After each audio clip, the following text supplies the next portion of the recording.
Hi there, my name is David Youngren. Today I want to talk about something that at first may seem a bit confusing, but let me explain it to you. And what I'm talking about is your true self. What do I mean when I say your true self? And if you read my book, Awakening to I Am Love, How Finding Your True Self Transforms Your Well-Being, Relationships, and What You Do, you have discovered that when I talk about your true self, I'm talking about this presence of love within you.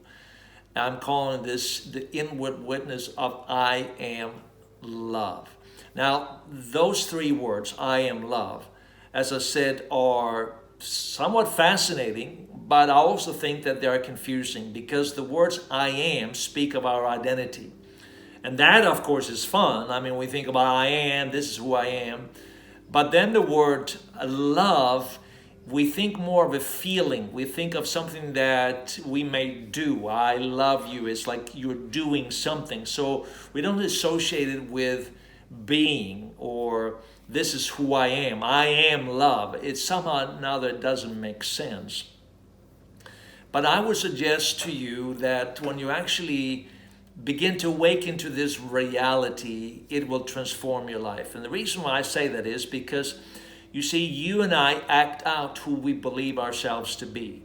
Our actions and our behavior stem from who we subconsciously believe ourselves to be. So think about this. When you were born as a baby. Well, there's nothing new about that. We all know that. But when you were born, you did not know your first name, and especially not your last name. You did not even know your gender. You had no sense of awareness. You were just conscious. You were aware, but had no label. There was no label attached. I'm a man. I'm a woman. I'm male. I'm female. I am nothing in regards to your race, your nationality, your last name, your upbringing, whether you were rich or whether you were poor, or whether you were no information. There was no information about any of that. You didn't even know if your dad looked at you. Didn't even know that that was considered dad, and the woman who looked at you was your mom. You didn't know any of that. You just existed. You were conscious of your existence, and then as you grew older, you began to learn things. There was programming taking place. So you actually you were fed thoughts about who you are. And so you were told you're a girl, you're a boy. Then you were told things like, oh, you're an American, or you're a Canadian, or you're some European, or you're from Africa, or some other thing, or you are of this race, or of that race. You learn stuff about yourself, and it became part of your identity.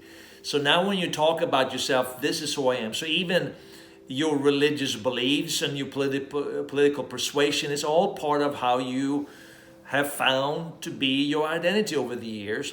And all of it is rooted in thoughts. It's rooted in beliefs. It's rooted in concept, a mental concept in your mind about who you are. But I'm going back to the same question, is that really who you are? So because of this programming that has taken place, I said we act out who we believe ourselves to be. Now, on the surface level, we have an idea who we are. For example, I know my name is David Youngren, and I know a lot about myself. Like I'm fairly tall, 6'5", and I have this information about myself. But on a deeper level, there's also subconscious perception I have about myself, because we have all gone through, and you have gone through this, you have gone through experiences in your life, maybe even traumas, and at least to various degrees or another. We've all gone through different traumas. We have learned different things. And all of it has been scrambled together in our long-term memory or in our subconscious. And the traumas and the experiences that we had, not only did the incident itself get scrambled together in our subconscious and our long-term memory, but also the feeling associated with that experience. So for example, if you had a very traumatic experience when you were young, when you actually bring that memory into your short-term memory and you bring it back to consciousness again, what you will find is the same emotion that was there originally is still there. So it brings back the same emotions that you had before. And so all of that, as I said, has been scrambled into your subconscious, and that has now left you wounded and fearful. And as I suggest in my book, it has left you with this feeling that I'm not enough the way I am. And as I said, you have this subconscious doubts about who you are. It's all related to thoughts, but is that who you are? Is that really your true essence? What are you? What am I? Who are we? When you think about it from a scientific point of view, of course, scientists are not telling us that we are made up of 100 trillion cells. And each of those cells are made up of 75 to 100 trillion atoms. And then they tell us that these atoms are generally empty space, 99.9 empty space. So if you ever feel a little bit empty inside, you now know why. The point is this: you are made up of all these different things, and they also tell us that the atoms that are in you may have been in me before, or it could have been on the planet Mars or in Bruno Mars, the musician or singer. It could have been in Obama or in Trump. It could have been in Jesus or in Hitler. The atoms do not disappear and are lost forever. They are always present and they move in and out. In fact, you are not the same as you were a month ago. For example, your skin, you have a completely new skin. Every 30 days, the old skin is gone. In fact, if you wonder where all the dust in the house is from, 90% of your house is made up of your skin, which is, I know, pretty disgusting. And all the organs in your body, every living cell in your body, within 9 years has all been replaced. Some of it much quicker than that. Sometimes, many times, some organs in your part of your body has actually been replaced many times over. Yet, you continue to be you. So where are you? Are you those thoughts that you have about yourself that you have gained since the day you were born, that has been accumulated? Is that who you are, your thoughts? Because let's face it, the thoughts you have about yourself today may be different tomorrow, or may be different 5 years from today. Your thoughts fluctuate, they change. So are you your thoughts? Are you this feeling that you have that you are not enough, that has been programmed into your subconscious since you were a child? Is that who you are? Because here's what I've learned. What you are at the very core is consciousness.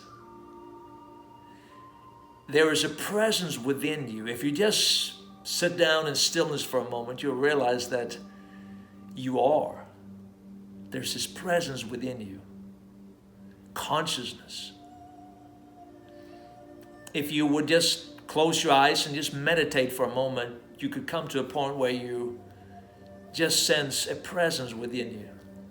Be still and know that I am God. And you wonder, who am I in all of this? I would suggest to you that that consciousness is who you are. Why? Consciousness simply means that you have the ability to perceive reality and experience life. That's what it means. You have the ability to perceive reality and experience life. You can perceive reality and experience life through what I call the spirit, or this consciousness. Your true self, that is rooted in love, that is rooted in union, that is rooted in oneness with life itself, with the divine being, with the Father that is over all, through all, in all, as the Bible says. And the Father here is not a masculine pronoun as much as it is stands for the beginning of all things, the fundamental source of life. that is in you, that is in me, that is in all of us. When you begin to awaken to that, when you let go of the thoughts that you have about yourself, when you let go of your beliefs, when you let go with the identification with your body, and you just become aware, when you are no longer attached to this feeling that I'm not enough the way that I am, but you're just aware that your very true self is this presence of love that makes you aware of your union with the source of life, with the ground of being, with God, or whatever name you prefer to use, the universe.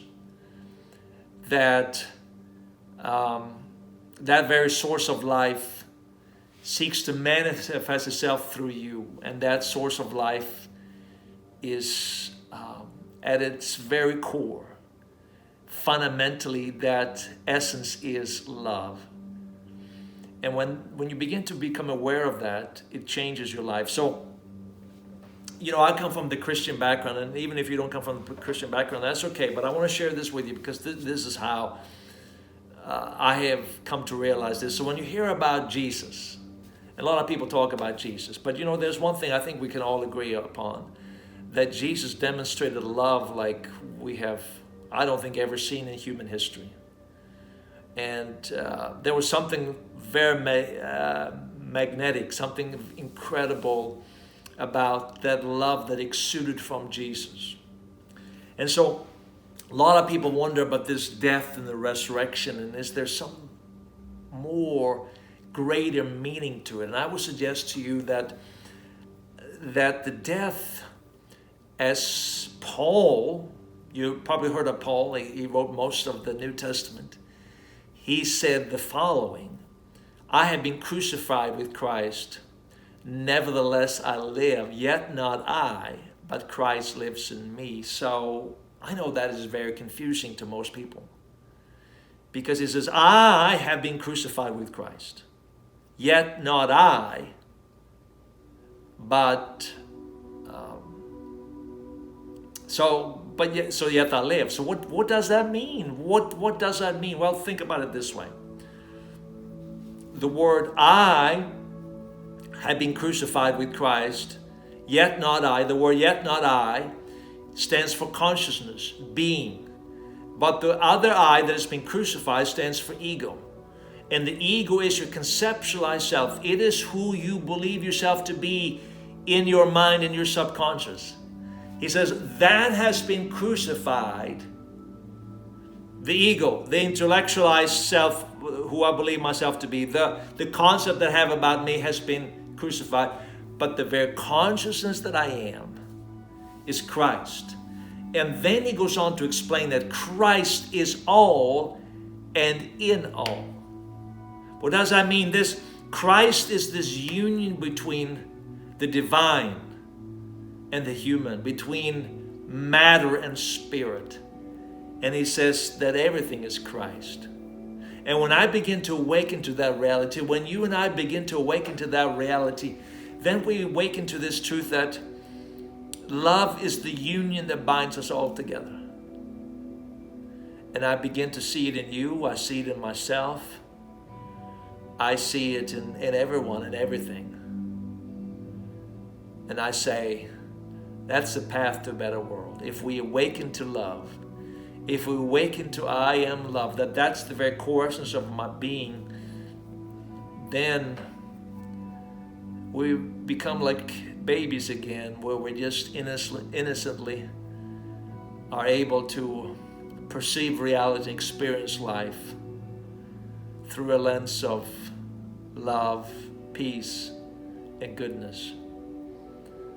And so you say, how do I do this? Well, I've learned that, as I said, I think I made reference to this already, be still and know that I am God. And then in the same book, it says that meditate and be still. Meditate and be still. In other words, meditation was linked with stillness. It was a way to become still. Stillness was linked to becoming aware of God, to knowing the I am, that is within you, that seeks to live through your mind, through your intellect, through your body, your spirit, that is in union with all things. So you say, well, I'm not sure about this. This is different teaching. And I encourage you to get my book, read about it, Awakening to I Am Love, how finding your true self transforms your well-being, relationships, and what you do.